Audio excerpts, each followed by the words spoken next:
তবলায় সঙ্গত করছেন, নালে রয়েছেন শ্যামকুমার দাস, ড্রামে রয়েছেন পলাশ দাস, পারকাশনে রয়েছেন অভিষেক শীল, দোতারায় রয়েছেন গৌর মণ্ডল। আজ আমরা যার আমন্ত্রণে এখানে আমাদের বসিরহাট সাংগঠনিক জেলা যুব সভাপতি মাননীয় সৌমিক রায় অধিকারী মহাশয়কে জানাই আন্তরিক প্রীতি, শুভেচ্ছা, অভিনন্দন ও ভালোবাসা। এছাড়াও আঞ্চলিক যে তৃণমূল কংগ্রেসের কর্মীবৃন্দ, পৌরসভার সদস্য সকলকে একযোগে আন্তরিক ভালোবাসা, শুভেচ্ছা ও অভিনন্দন জানিয়ে শুরু করছি আজকের নির্বাচনী প্রচারমূলক পথনাটিকা কৃষক যোদ্ধা।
ও হারান ভাই, হন্তদন্ত হয়ে চললে কোথা?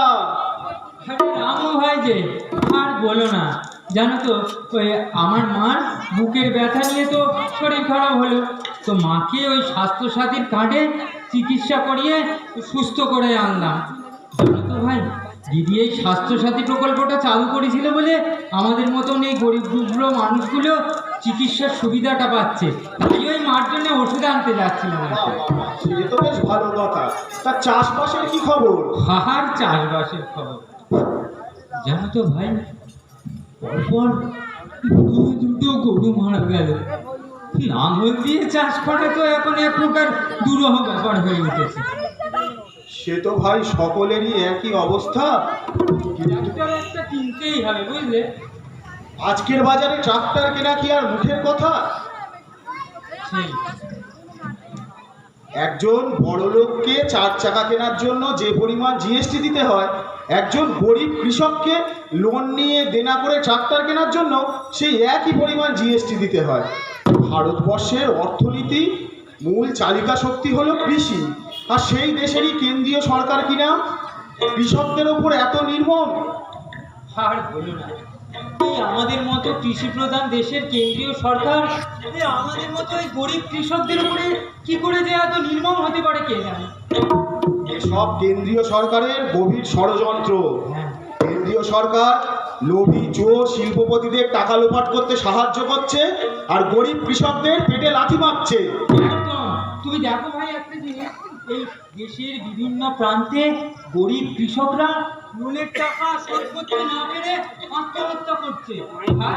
আর ওই বড় বড় চোর শিল্পপতিগুলো কোটি কোটি টাকা মেরে দেশ থেকে পালাচ্ছে, আবার ব্যাংক তাদের ওই ঋণগুলোকে মুকুব করে দিচ্ছে। হ্যাঁ, যা বলেছো। রাস্তায় দাঁড়িয়ে গল্প করলে পেট ভরবে?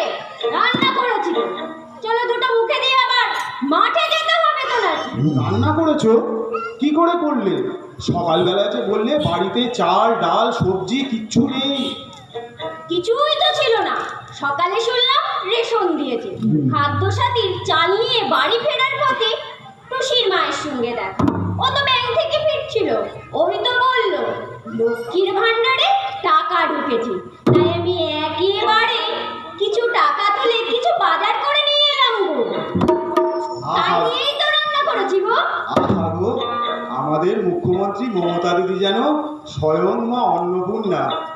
এই রাজ্যে কেউ কখনো না খেয়ে থাকে না গো। দিদি কিরকম সন্তান স্নেহে আমাদের সকলকে আগলে রেখেছেন দেখেছো? একদম ঠিক কথা বলেছো রামু ভাই, একদম ঠিক কথা বলেছো। মমতা দিদি আমাদের আল্লাহর ফেরেশতা, বুঝলে? দিদি আছে বলেই না আমরা গরিব চাষিরা চাষ করার স্বপ্ন দেখি, এই সোনার বাংলায় সোনার ফসল ফলানোর স্বপ্ন দেখি। জানো তো, আমার না এই গত বছর ধানের বীজ কেনার টাকাটুকু পর্যন্ত ছিল না। ওই কৃষক বন্ধুর টাকাটা পেয়ে তাই দিয়ে বীজ কিনে ধান চাষ করে সেই ধান আবার কিষাণ মান্ডিতে গিয়ে জমা করে ন্যায্য মূল্য নিয়ে তবে ফিরেছি। বাহ, বাহ, বাহ। হ্যাঁ, সত্যি খুবই ভালো আছি।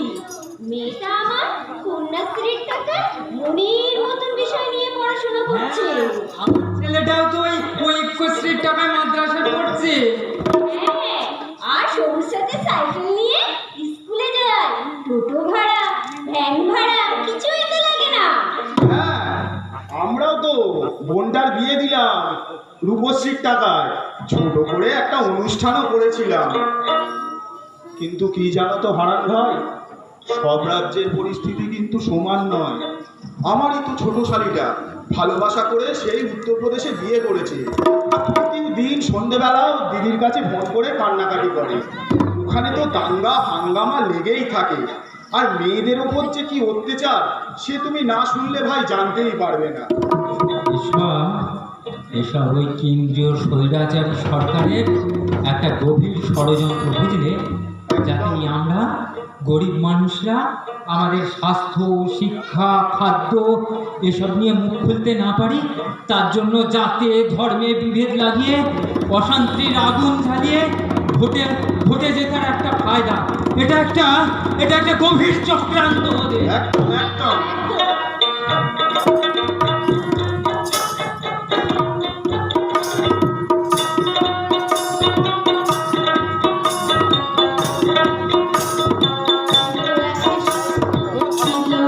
সোনার দেশে ভারতবর্ষ নাম, হিন্দু মুসলিম সকলেরই প্রাণ, সকলেরই প্রাণ। জাতি ধর্ম নির্বিশেষে থাকলো সর্বজনে, ভালোবাসা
কি করতে হবে এখন? আমাদের আগামী 1 জুন আসছে দিন, মমতা বন্দ্যোপাধ্যায়ের, অভিষেক বন্দ্যোপাধ্যায়ের আশীর্বাদ ধন্য স্নেহধন্য প্রার্থী, আমাদের সকলের প্রিয় প্রার্থী, কাছের মানুষ, কাজের মানুষ হাজী শেখ নুরুল ইসলাম সাহেবকে জোড়া ফুল চিহ্নে বিপুল ভোটে জয়যুক্ত করতে হবে। মমতা বন্দ্যোপাধ্যায়ের হাতকে আরো শক্ত করতে হবে। নিশ্চয়। তাহলে সবাই মিলে বলুন, জয় বাংলা, জয় বাংলা, জয় বাংলা। ধন্যবাদ।